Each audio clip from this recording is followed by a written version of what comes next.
Double assassinat dans la rue Morgue. Edgar Allan Poe.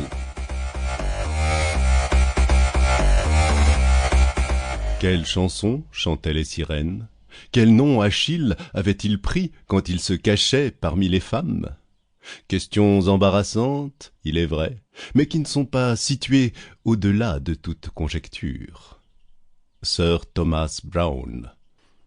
Les facultés de l'esprit qu'on définit par le terme analytique sont en elles-mêmes fort peu susceptibles d'analyse.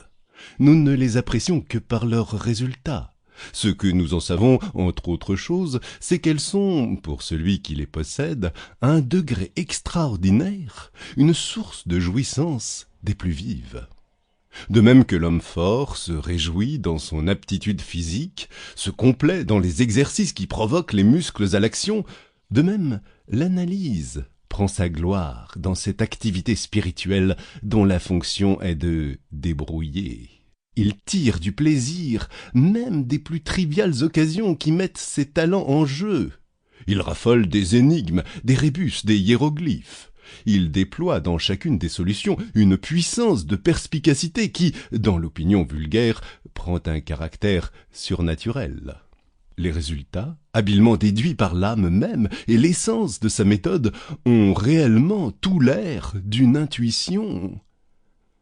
Cette faculté de résolution tire peut-être une grande force de l'étude des mathématiques et particulièrement de la très haute branche de cette science qui, fort improprement et simplement en raison de ses opérations rétrogrades, a été nommée l'analyse, comme si elle était l'analyse par excellence.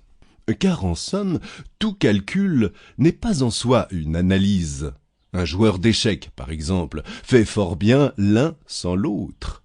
Il suit de là que le jeu d'échecs, dans ses effets sur la nature spirituelle, est fort mal apprécié. Je ne veux pas écrire ici un traité de l'analyse, mais simplement mettre en tête d'un récit passablement singulier quelques observations jetées tout à fait à l'abandon et qui lui serviront de préface.